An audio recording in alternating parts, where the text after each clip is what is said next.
الحمد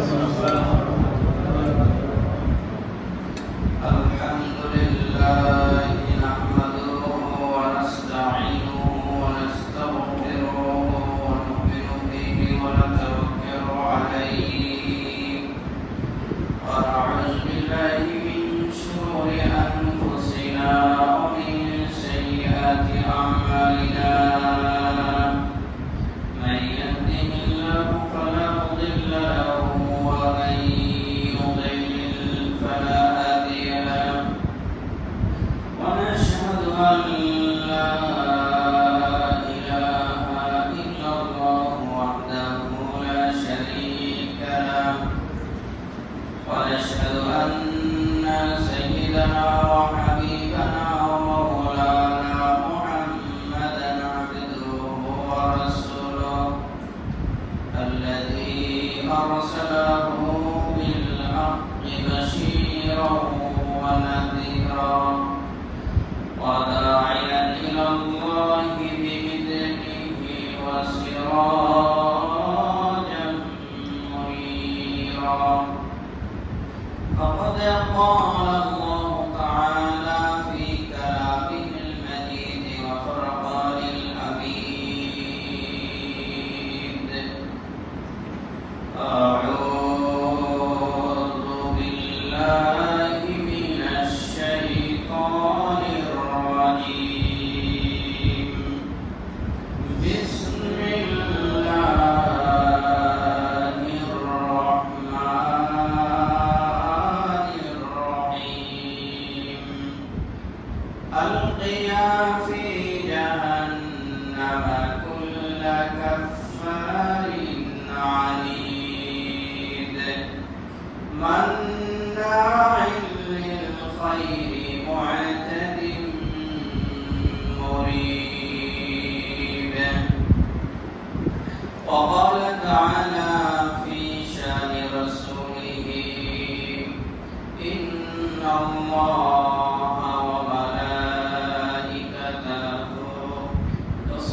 يصلون على النبي يا أيها الذين آمنوا صلوا عليه وسلموا تسليما اللهم صل على محمد وعلى آل محمد كما صليت على إبراهيم وعلى آل إبراهيم إنك حميد مجيد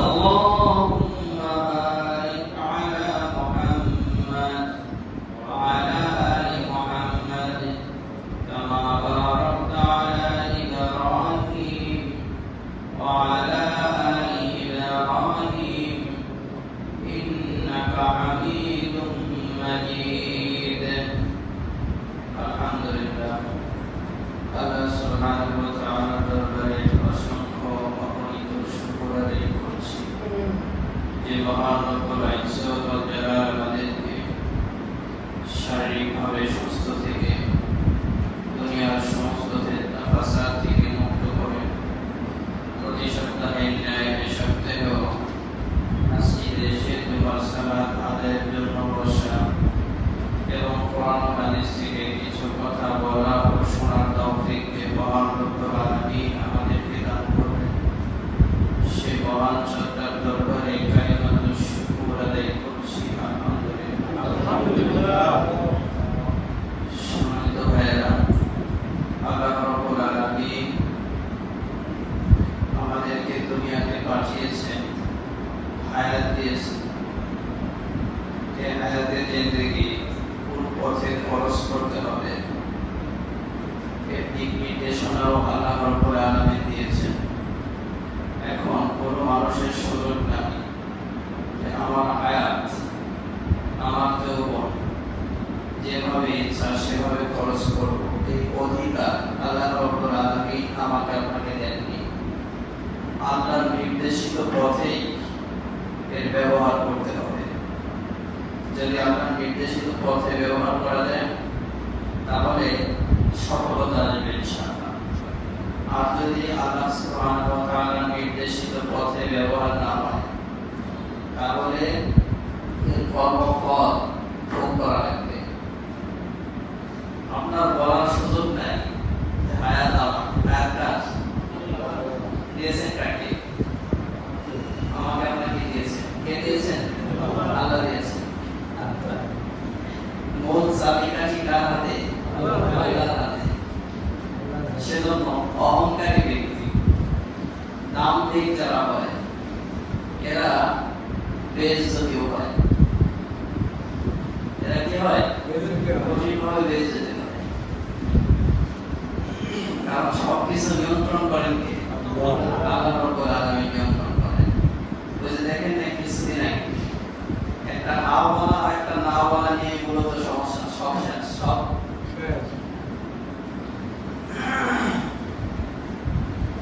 সেজন্য আমাদের ভিতরে যেন দাম্ভিকতা না থাকে, অহংকার মুক্ত থাকতে হবে। অহংকার থাকতে হবে না, দাম্ভিকতা থাকতে হবে না, জুলুম থেকে বিরত থাকতে হবে। এই রোগগুলা খুব মারাত্মক, ক্যান্সারের সাইডে বেড়ে যাচ্ছে। আল্লাহ আমাদের বেঁচে থাকার তৌফিক দান করেন। তো সম্মানিত ভাইয়েরা, আজকে আমাদের ম্যাক্সিমাম মানুষের ধারণা, ম্যাক্সিমাম যে সালাত আদায় করা, শ্রম পালন করা, মায়ের রমজানে মোটামুটি মাঝে মধ্যে একটু দান সদকা করা, এটাই নাজাতের জন্য যথেষ্ট। আপনারা বলেন যথেষ্ট? এটাই কি নাজাতের জন্য যথেষ্ট? পুরা জিন্দেগিটাই গোলামি করতে হবে। কি করতে হবে? কার গোলামি করতে হবে? আল্লাহর গোলামি করতে হবে। শয়তানের আনুগত্য অনুসরণ যদি কেউ করে তাহলে কিয়ামতেও শয়তানের দায় ভাঙবে না। এই যে বর্তমান একটা প্রেক্ষাপট আমরা দেখতেছি, কত অনুসারী ছিল এদের, কত অনুসারী ছিল, লক্ষ লক্ষ অনুসারী, কিন্তু নেতারা চলে যাচ্ছে, কর্মীদের কোনো খোঁজ আর নেতারাই যে আসছে। আপনারা আসরের বাজারের অবস্থা কেমন হতে পারে? সেই চিত্রটা হবে খুব ভয়াবহ, যেটা আল্লাহ রাব্বুল আলামিন কোরআনে হাকিমের মধ্যে উল্লেখ করেছেন অনেক জায়গায়। তো সম্মানিত ভাইয়েরা, সেজন্য দুনিয়ার সফলতা সফলতা নয়, দুনিয়ার ব্যর্থতা ব্যর্থতা নয়। দুনিয়াতে একবার ব্যর্থ হয়েছে, সফল হওয়ার সম্ভাবনা আছে কি নাই?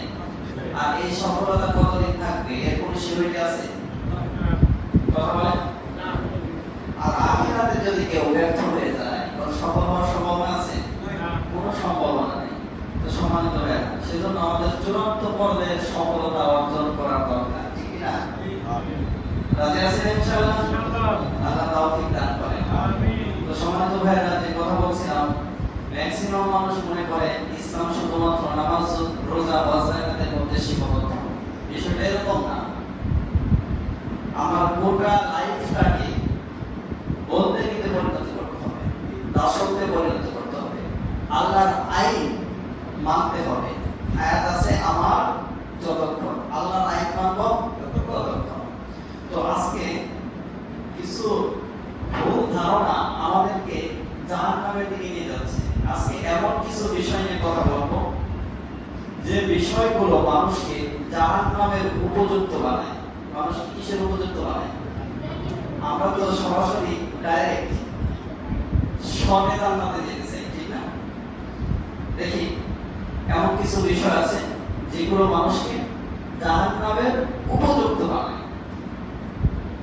এই কর্ম থেকে আমাদের বেঁচে থাকার দরকার। অনেকগুলো বিষয় আছে, এর মধ্যে মুফাসসিরিন کرام সূরা কফের তাফসীরে 24, 25, 26 নাম্বার এই তিনটি আয়াতের তাফসীরে 10টি এমন রোগের কথা উল্লেখ করেছে। কয়টি? 10টি, যে বিষয়গুলো মানুষকে জাহান্নামের উপযুক্ত বানায়। তাহলে এই 10টি বিষয় নিয়ে ইনশাআল্লাহ আমরা সংক্ষেপে আলোচনা করব। কান খাড়া করে শুনুন। 1 নম্বর হলো সত্যকে অস্বীকার করা। সত্যকে অস্বীকার করা, এটা কিন্তু মানুষের মাঝে আছে। মহাসত্যকে অস্বীকার করা। আল্লাহ রাব্বুল আলামিন কোরআনে হাকিমের মধ্যে বলেন, আলকিয়া ফি জাহান্নামা কুল্লা কাফফারিন আনিদ। জাহান্নামে 2 ফেরেশতা মিলে নিক্ষেপ করবে আসামিকে ধরে। কাকে ধরে? আসামিকে ধরে। কোন আসামি? যে ব্যক্তি অস্বীকার করেছে। যে ব্যক্তি কি করেছে? অস্বীকার করেছে। কি অস্বীকার করেছে? সত্যকে অস্বীকার করেছে। সত্যকে আল্লাহ, সত্য হলো ইসলাম, সত্য হলেন মুহাম্মদ সাল্লাল্লাহু আলাইহি ওয়াসাল্লাম, সত্য হলো আখিরাত। বুঝতে পারছেন? এই সমস্ত বিষয়কে, সত্য হলো আল্লাহর বিধান, এই সমস্ত বিষয়কে যে ব্যক্তি অস্বীকার করেছে, কি করেছে? অস্বীকার করেছে। ওই যে সূরা জুমারের মধ্যে আল্লাহ রাব্বুল আলামিন বলেন যে জাহান্নামীদেরকে যখন দলে দলে টেনে হেঁচড়ে জাহান্নামের দিকে নিয়ে যাওয়া হবে, নেবে কারা? ফেরেশতারা। কারা নেবে? ফেরেশতারা নেবে। কাদেরকে নেওয়া হবে? জাহান্নামীদেরকে। আল্লাহ রাব্বুল আলামিন বলেন ওয়াসিকাল্লাযীনা কাফারু ইলা জাহান্নামা যুমারা হাত্তা ইযা জাউহা ফুতিহাত আবওয়াবুহা وقال لهم خزنتها ألم يأتكم رسل منكم يتلون عليكم آيات ربكم ولكن حقت كلمة العذاب على الكافرين الله رب العالمين বলেন জাহান্নামীদেরকে যখন ফেরেশতারা টেনে হেঁচড়ে জাহান্নামের দিকে নিয়ে যাবে, যাইতে চাইবে না। যাইতে চায় কি সহজে? বলে যাইতে চায়? এই যে পুলিশে যখন নাকি আপনার মার্ডার কেসের আসামি ধরে, মনে করেন দীর্ঘ 5 বছর পর, 5 বছর প্রচেষ্টা চালিয়ে পুলিশ 5 বছর পর ওই আসামিকে ধরতে পারছে, তাও বর্ডার থেকে নিয়ে ধরছে। এখন ধরার পরে আসামি কি ওই মামু বাড়ি যাইতে চায় সহজে? টেনে হেঁচড়ে খাপ ধরে ধাক্কায় ধাক্কায় নিয়ে যায়, ঠিক না? কারণ আসামি জানে ও যে কাজ করছে, ও যে অকাম করছে, ও যে অপরাধ করছে, এর শাস্তি হলো মৃত্যুদণ্ড। কি? দুনিয়ার শাস্তি। কিসের শাস্তি? দুনিয়ার শাস্তি। যার কারণে ও যাইতে চায় না, ও জেলখানার মধ্যে যাইতে চায় না। তো সম্মানিত ভাইরা, এই জেলখানার চাইতে আল্লাহর যে জেলখানা জাহান্নাম, এটা তো খুব ভয়ানক। এটা কি? তো জাহান্নামীরা যাইতে চাইবে না, টেনে হেঁচড়ে জোর করে ওদেরকে ধাক্কায় ধাক্কায় কোথায় নিয়ে যাওয়া হবে? জাহান্নামের দিকে। এখন জাহান্নামের দিকে নিয়ে যাবে, জাহান্নামের নিকটবর্তী হইলে জাহান্নামের পাহারাদার যারা আছে ওরা এই ব্যক্তিকে তিরস্কার করে জিজ্ঞেস করবে। কি করে? তিরস্কার করে জিজ্ঞেস করবে, আলাম ইয়াতিকুম রাসূলুম মিনকুম ইয়াতলুন, আরে কপালগুলোর তো তোদের কাছে কোনো রাসূলগণ যায় নাই, কোনো ভীতি প্রদর্শনকারীরা যায় নাই তোদের কাছে? তখন ওরা বলবে, হ্যাঁ আমাদের কাছে গিয়েছিল ভীতি প্রদর্শনকারীরা। আরে ওলামায়ে কেরাম তো গিয়েছিল, তারা সব কথাগুলো, সব নসিহত আমাদের কি করেছিল, নবী রাসূলরা এসেছিল, তাদের দাওয়াত আমাদের নিকট পৌঁছেছিল। তখন আমরা কি করেছিলাম? ওয়ালাকিন হাক্কাত কালিমাতুল আযাব, আমরা ওই সত্য বিষয়গুলোকে অস্বীকার করেছিলাম, মিথ্যা প্রতিপন্ন করেছিলাম। কি করেছিলাম? কথা বলেন, কি করেছিলাম? ওরা বলবে, জাহান্নামীরা তখন বলবে, আমরা নবী রাসূলদের দাওয়াতকে, ওলামায়ে কেরামের দাওয়াতকে, কোরআনের ওই বাণীকে তখন আমরা মিথ্যা প্রতিপন্ন করেছিলাম, আমাদের কাছে আসছিল সত্য কথা। আবার সূরা মুলকের মধ্যে আল্লাহ রাব্বুল আলামিন বলেন, সূরা মুলকের মধ্যে আল্লাহ রাব্বুল আলামিন বলেন যে তাকাদু তাবাইয়াজু মিনাল গায়ব কুল্লামা উলকিয়া ফিহা ফাউজুন সাআলাহু খাজানাতুহা আলাম ইয়াতিকুম নাযীর ক্বালু বালা ক্বাদ জাআনা ফাকাযযাবনা ওয়া কুননা মা নাসাবা বিহি। এখানে সূরা মুলকের মধ্যে আল্লাহ রাব্বুল আলামিন উল্লেখ করলেন জাহান্নামীদেরকে যখন নাকি জাহান্নামে নিক্ষেপ করা হবে। কোথায়? জাহান্নামে নিক্ষেপ করা হবে, তখন জাহান্নামের রক্ষী যারা আছে এরা বলবে, তোমাদের কাছে কি কোনো আলাদা এতটুকু নাজির, তোমাদের কাছে কি কোনো বিধি প্রদর্শনকারী যায়নি? আজকের দিনের ভয়াবহতার সম্পর্কে তোমাদেরকে অবগত করেনি? কলু বালা বলে জাহান্নামে, হ্যাঁ আমাদের কাছে বিধি প্রদর্শনকারীরা এসেছিল, কোরআনের কথাগুলো খুলে খুলে আমাদের কাছে বর্ণনা করেছিল। ফাকাদ্দাবেনা, আমরা এগুলোকে মিথ্যা প্রতিপন্ন করেছিলাম। কি করেছিল? কি বলবে না? আমরা ওলামায়ে কেরামের নসিহতকে মিথ্যা প্রতিপন্ন করেছিলাম। অকুলনা মা নাযালাল্লাহু মিন শাই, আর বলেছিলাম ধর্ম ব্যবসা করে খাও। এ জাতীয় কোনো কথাই তো কোরআনে নাই, এ জাতীয় কোনো কথাই কোরআনে। আজকে কিছু মানুষের মস্তিষ্ক বিকৃত হওয়ার কারণে ওরা কোরআনের আলোচনা শুনলে ওদের কাছে রাজনীতি মনে হয়। কি মনে হয়? অথচ এই রাজনীতির দোহাই দিয়ে রাজনীতির কথা বলে হক কথা ওলামায়ে কেরামকে বলতে নিষেধ করা হয়, তাদের শ্বাসরুদ্ধ করে রাখা হয়। তো সম্মানিত ভাইরা, এখন আসেন, রাজনীতি তো বিশ্বনবী সাল্লাল্লাহু আলাইহি ওয়াসাল্লাম করেছেন, করেন? কি বলেন? করেন? নেতৃত্ব দিয়েছেন কোথা থেকে? মসজিদে নববী থেকে নেতৃত্ব দিয়েছেন, ঠিক না? তো কোরআন দিয়ে কত বছর রাষ্ট্র চালাইছেন বিশ্বনবী সাল্লাল্লাহু আলাইহি ওয়াসাল্লাম? 10 বছর রাষ্ট্র চালাইছেন। কত বছর? তারপরে খোলাফায়ে রাশিদিন 30 বছর। কয় বছর? 30 বছর। তার যে কাছে নিকটস্থ আপনার 4 জন সাহাবী সকলেই কিন্তু রাষ্ট্র চালাইছে। কি চালাইছে? সুতরাং এই কথাগুলো বলার মাধ্যমে কেউ যদি বুঝে শুনে বলে, ওর ঈমানটাই নষ্ট হয়ে যায়। কি হয়ে যায়?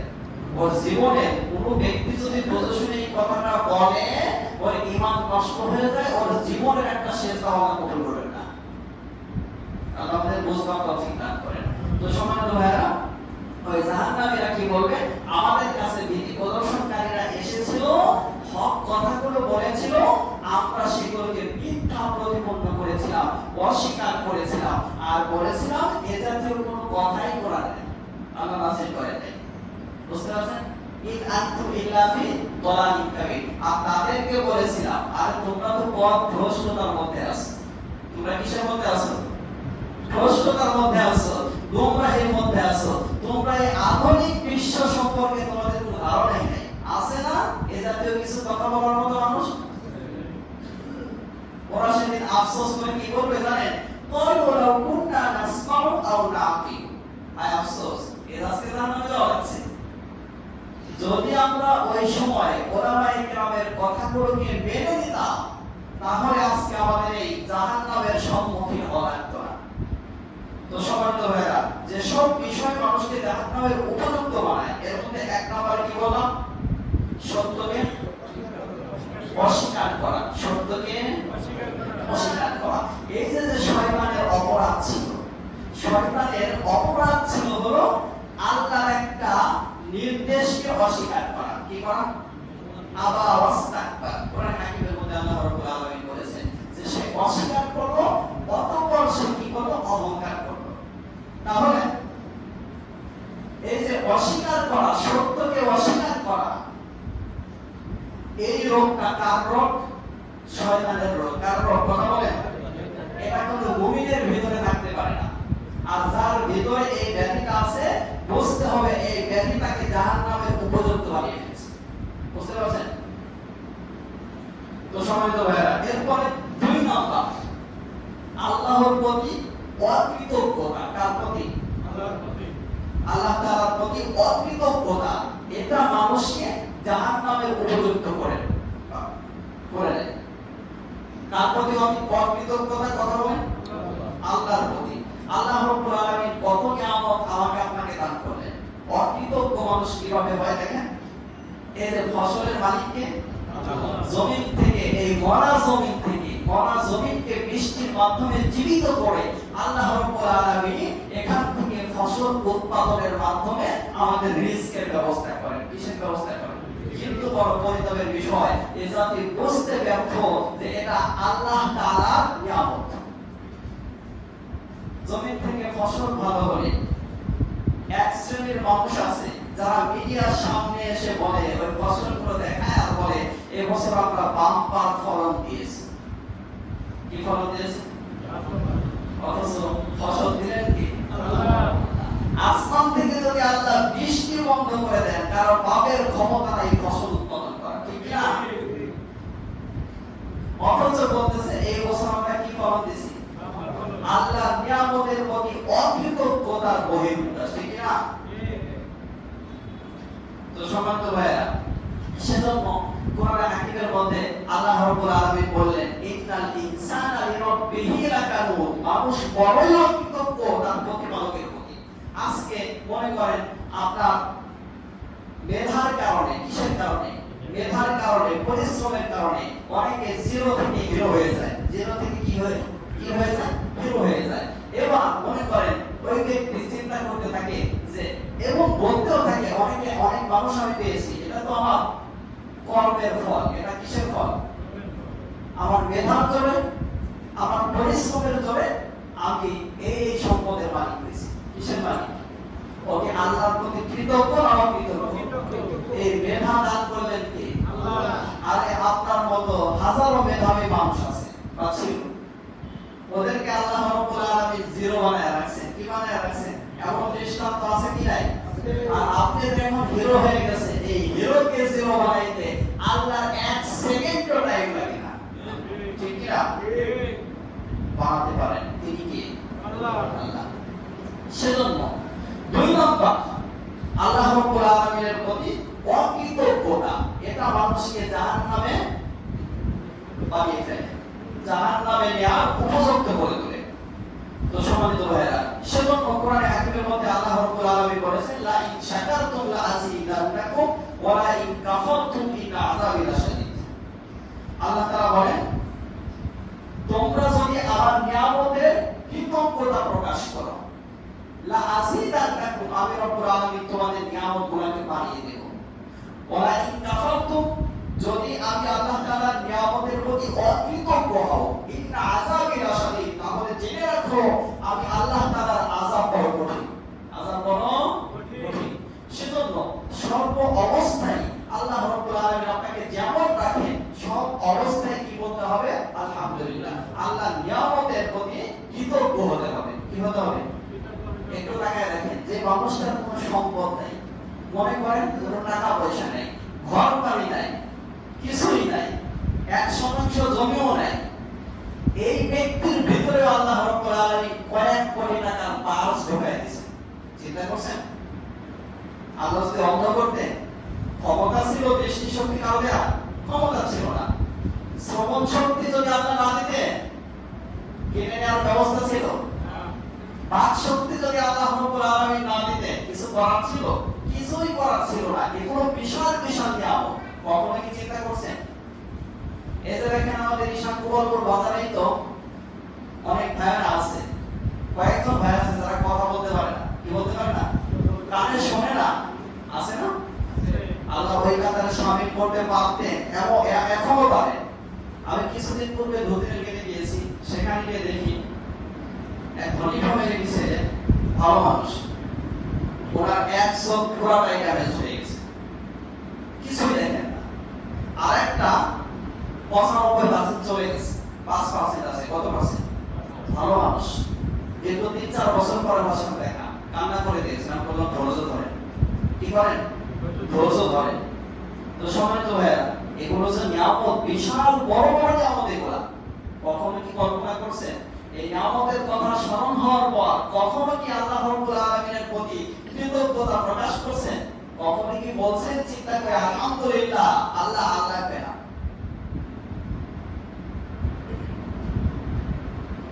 আমি এর আগে বলেছিলাম যে আপনার ইরাকের এক বিখ্যাত কবি, তিনি কি করেছিলেন?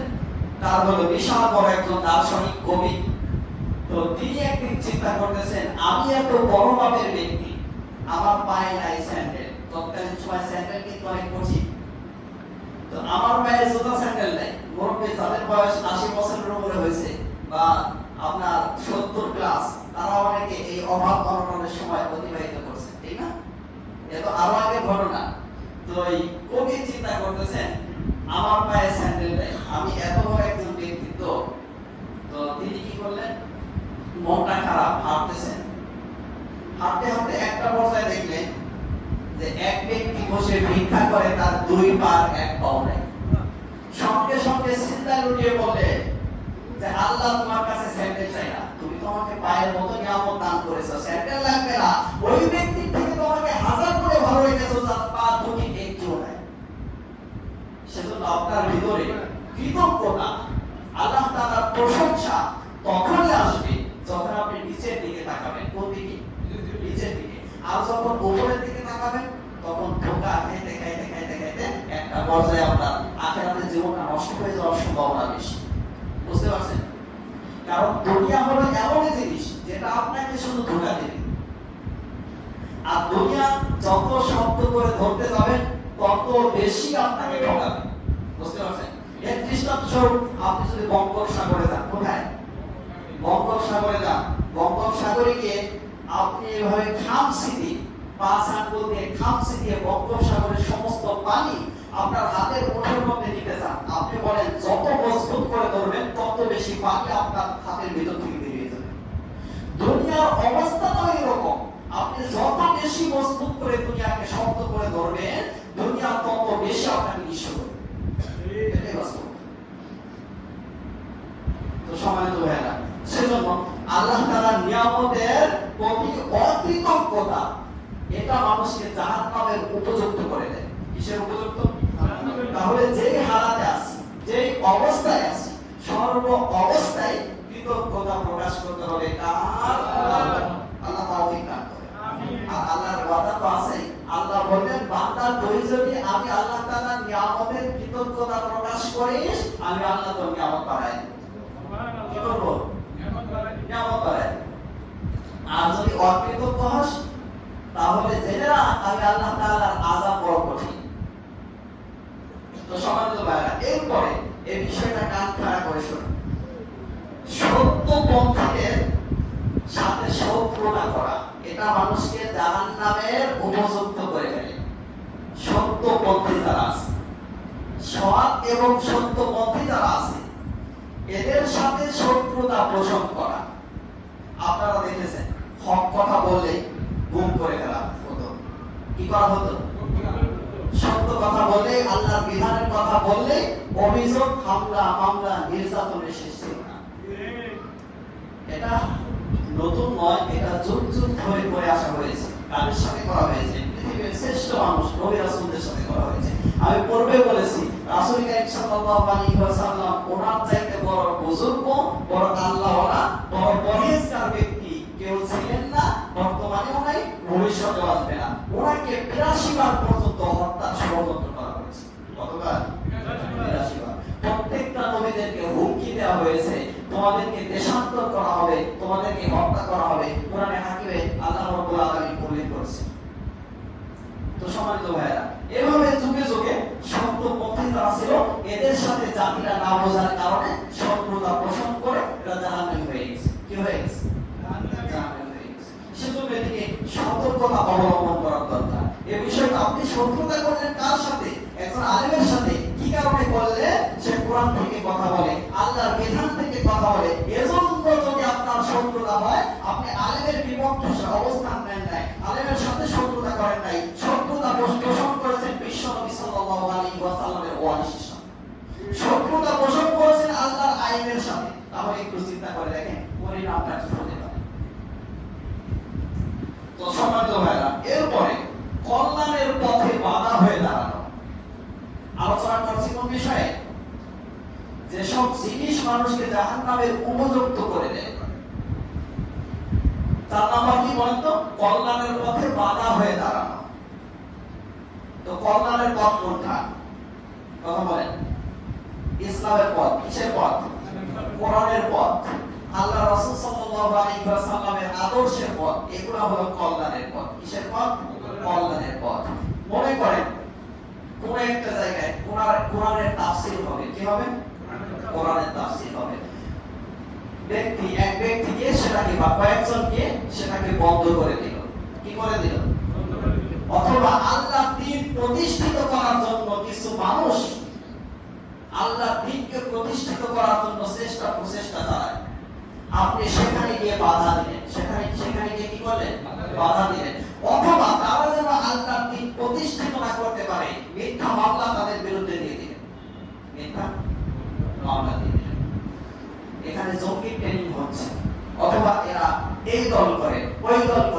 এভাবে মিথ্যা মামলা দিয়া মিথ্যা অপবাদ দিলে কিসের ক্ষেত্রে?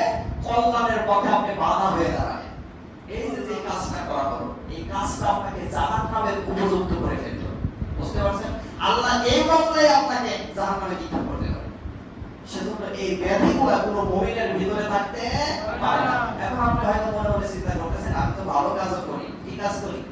আমি তো দান করি, আমি তো সালাত আদায় করি, আমার তো মাসজিদের খেদমত করি, মাদ্রাসায় দান করি, কল্যাণমূলক কাজ করি, এগুলো তো করি। আরে আবু জেহেলও করতো, আপনার শ্রেষ্ঠ কাজ করতো। আবু জেহেল যে বছরে মারা যাবে ওই বছরে হজ করছে। কি করছে? হজ করছে। আপনার বাইতুল্লাহ রক্ষণাবেক্ষণ করতো, এর মোতাবাক দিচ্ছে। তো সম্মানিত ভাইরা, তাহলে 4 নাম্বার থেকে আলোচনা করলাম। 5 নাম্বার, নিজের অর্থ সম্পদ দ্বারা আল্লাহ ও বান্দাদের অধিকার আদায় না করা। নিজের অর্থ সম্পদ দ্বারা, কিছুক্ষণ আগেই বলেছি, অর্থ সম্পদ এগুলো দান করেছেন কে? আল্লাহ রাব্বুল আলামিন দান করেছেন। আবার এমন ব্যাধি আল্লাহ দিয়ে দিতে পারেন, এক ব্যাধিতে সব শেষ, এক রোগে সব শেষ, আল্লাহ সব অর্থ নিঃশেষ করে দিয়ে দিতে পারেন। তো সম্মানিত ভাইরা, ওই যে বলেছি চাবিকাঠি কার হাতের মধ্যে? আল্লাহর হাতের মধ্যে চাবিকাঠি। সেজন্য আপনার সম্পদে আপনার পিতামাতার অধিকার আছে, আপনার সম্পদে আপনার সন্তানের অধিকার আছে, আপনার সম্পদে আপনার আত্মীয় স্বজনের অধিকার আছে, আপনার সম্পদে দুস্থ অসহায় দরিদ্র যারা আছে এদের অধিকার আছে, আপনার সম্পদে আল্লাহর অধিকার আছে। কার অধিকার আছে? আল্লাহর অধিকার। তার মানে আল্লাহ দিয়ে আসবেন, আল্লাহ যেই পথে খরচ করতে বলেছেন সেই পথে খরচ করতে হবে। বুঝতে পারছেন? তারপর 6 নাম্বার, নিজের আচার আচরণে সীমা লঙ্ঘন না করা। সীমা লঙ্ঘন করা কি করা? এটাও মানুষকে জাহান্নামের উপযুক্ত বানিয়ে ফেলে। মানে এমন শরীরে শক্তি থাকার কারণে, পলিটিক্যাল পাওয়ার থাকার কারণে, লাঠির জোর থাকার কারণে, তো এভাবে মানুষকে মানুষ করে না করা। মানুষকে মনে করে না। অনেক মানুষ এমন আছে ভিতরে দাম্ভিকতা, ভিতরে কি দাম্ভিকতা, অহংকার, অথচ একটু চিন্তা করার দরকার ছিল, ভিতর থেকে রূহটা বের হয়ে গেলেই কোনো মূল্য নেই। কোনো মূল্য কিছুই নাই। সাথে একজন লোক যাবে না। আরে যাদেরকে নিয়ে সবসময় হাঁটতেন, যাদের সাথে আড্ডা দিতেন, যারা আপনার সম্প্রসারণে থাকতো, আপনাকে স্যার বলতো, বড় ভাই বলতো, এরা রাতের বেলায় আপনার কবরের পাশ দিয়ে যেতে ভয় করবে। এটাই বাস্তবতা। আপনি যান বনানী কবরস্থানে যান, কত বড় বড় পাওয়ারফুল ব্যক্তিরা শুয়ে আছে, রাতের বেলায় কেউ যাইতে সাহস পায় না। এমন ব্যক্তিরা সেখানে শায়িত আছে যারা বাথরুমে গেলে অনেক সাংবাদিক বাথরুমের দরজার সামনে দাঁড়ায় থাকার মতো অবস্থা, যে স্যার ভিতর থেকে এসে কি তথ্য দেয় সেটা নিয়ে আমরা রিপোর্ট করবো, জাতিকে জানাবো। শুয়ে আছে, তাদের খোঁজ খবর কেউ নিচ্ছে না। তো সম্মানিত ভাইরা, সেজন্য একটু বোঝার দরকার। দাম্ভিকতা, অহংকার মানুষকে জাহান্নামে উপযুক্ত করে দেয়। কোথায় নিয়ে যায়? সেজন্য আচার আচরণের সীমা লঙ্ঘন না করা। আজকে শক্তি থাকার কারণে, ক্ষমতা থাকার কারণে ন্যায়কে অন্যায়, অন্যায়কে ন্যায় এমন বলা, আপনি বলতে পারেন, কিন্তু আপনার পরিণাম কি হচ্ছে আপনি কি চিন্তা করে দেখেছেন? এই আমল, এই কাজ, এই কর্ম আপনাকে জাহান্নামের উপযুক্ত বানিয়ে ফেলছে। তারপরে 7 নাম্বার, মানুষের উপর জুলুম ও বাড়াবাড়ি না করা। কি না করা? জুলুম ও বাড়াবাড়ি না করা। এটাও মানুষ ক্ষমতার বলেই করে, ম্যাক্সিমাম কিসের বলে? ক্ষমতার বলে করে। তো জুলুমের পরিণাম আল্লাহ রাব্বুল আলামিন কোরআনের হাকিমের মধ্যে অনেক আলোচনা করেছেন। আল্লাহ তাআলা কোরআনের হাকিমের মধ্যে এই কথা বলেন, ইন্নাহু লা ইউফলিহুজ জালিমুন, নিশ্চয় যারা জুলুম করে এরা কখনো সফল হতে পারে না, এরা এদের গন্তব্যস্থলে জীবনেও পৌঁছতে পারবে না। সেটাই ব্যক্তি হোক, সাধারণ একজন লোক থেকে রাষ্ট্রপ্রধান পর্যন্ত জীবনেও সফল হতে পারবে না। কারণ মাজলুমের চোখের পানি এবং আল্লাহর মাঝে কোনো রকমের পর্দা নাই। মাজলুম দোয়া করতে দেরি আছে। বিশ্বনবী সাল্লাল্লাহু আলাইহি ওয়াসাল্লাম বলেন, আল্লাহ রাব্বুল আলামিন কবুল করেন 3 ব্যক্তির দোয়া, পর্দা ছাড়া আল্লাহ রাব্বুল আলামিন কবুল করেন। কি ছাড়া? মুস্তাজাবুদ দাওয়া। 3 ব্যক্তি এমন রয়েছে, একটু কান খাড়া করে রাখেন। এর মধ্যে 1 নাম্বার হলো মাজলুম ব্যক্তি, ও দোয়া করতে দেরি আছে, আল্লাহ কবুল করতে দেরি করে না। এই মাজলুম ব্যক্তি যদি কাফের হয় কি হয়? এই একটু নাক খারাপ করে শোনেন, কথাটার উত্তর এত মাজলুম ব্যক্তি যদি কাফেরও হয়, তারপরে এই ব্যক্তি দোয়া কবুল করেন কি? আল্লাহ রাব্বুল আলামিন কবুল করেন। সেজন্য জুলুম করার সময় একটু হিসাব করা দরকার। কি করা দরকার? হিসাব করা দরকার। উপরের দিকে থুতু নিক্ষেপ করছে, মুখটা সমান নাই, থুতু এসে পড়ছে কোন দিকে? মুখের উপরে পড়ছে। সেজন্য বিশ্বনবী সাল্লাল্লাহু আলাইহি ওয়াসাল্লাম বলেন, তিন ব্যক্তি দোয়া করতে দেরি আল্লাহ কবুল করতে দেরি করেন না। এর মধ্যে এক নাম্বার হলো মাজলুম ব্যক্তি দোয়া। কার দোয়া? দুই নম্বর হলো সন্তানের জন্য পিতামাতার দোয়া। কার দোয়া? পিতামাতার চোখের পানি ভেতর থেকে যে দোয়াটা বের হয়ে আসছে, দোয়া হোক আর বদদোয়া হোক, করতে দেরি আছে আল্লাহ কবুল করতে দেরি করেন না। নাম্বার 3, 3 নাম্বার মুসাফির ব্যক্তির দোয়া। আল্লাহ রাস্তায় যে ব্যক্তি সফর করেছে, ও দোয়া করতে দেরি, কবুল করতে দেরি করেন না।